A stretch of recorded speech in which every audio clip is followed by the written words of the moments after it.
Test नहीं है, ये कैंसर करने का तरीका है। बिस्मिल्लाहिर्रहमानिर्रहीम। बैक टू नेचर के साथ आपका मेजबान नेचुरोपैथिक डॉक्टर जमील मैरी। फितरत, नेचर, इसको सीखिए, इसके करीब आइए और अपनी फितरत और नेचर को करीब रखें।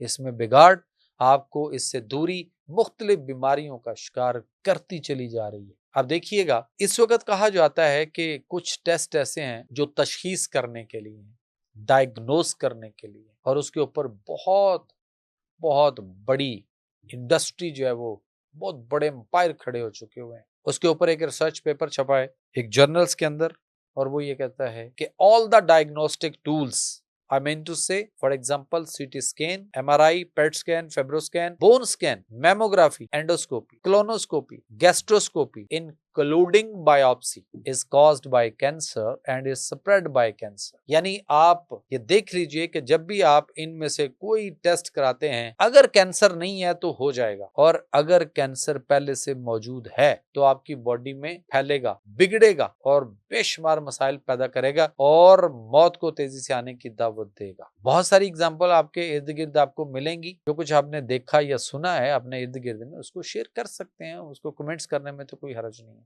लेकिन एविडेंस के साथ।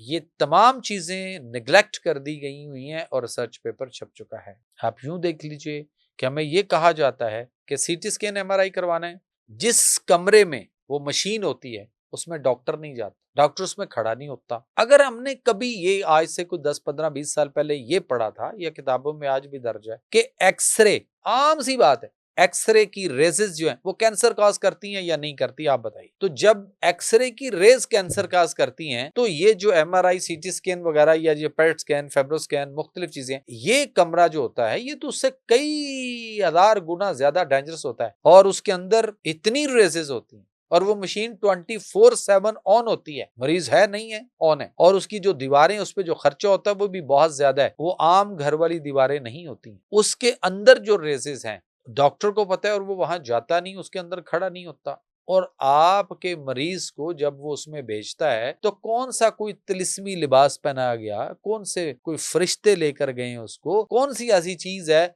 जो रेजेस उस पे इफेक्ट नहीं करेंगी। तो बेचारा पहले मरीज है, मसाइल का शिकार है, उसकी कुव्वत मदाफियत पहले ही लेट डाउन है। तो इसलिए ये काम जो भी आप करें सोच समझ के कीजिएगा। बायोप्सी है तो वो भी किसी शक्ल में नहीं होनी चाहिए। इसी तरह से ये जो मेमोग्राफी है, आप ये देखिए ना कि आप 2 आड़ू ले लें, आप 2 जापानी फल ले लें, या कुछ भी नहीं तो टमाटर हर घर में मौजूद है, 2 एक ही क्वालिटी के, टॉप क्वालिटी के 2 टमाटर ले लें, अपने सामने रख लें, गौर कर लें कि एक जैसे हैं। अब एक टमाटर उठाएं, अपने हाथ में रखें, इस तरह मुट्ठी में लें और ऐसे करके हल्का सा ऐसे दबाएं और वापस रख दीजिए। फिर आप फैसला कीजिएगा कि इन दोनों में से कौन सा टमाटर पहले जल्दी खराब होगा और कौन सा देर से खराब होगा।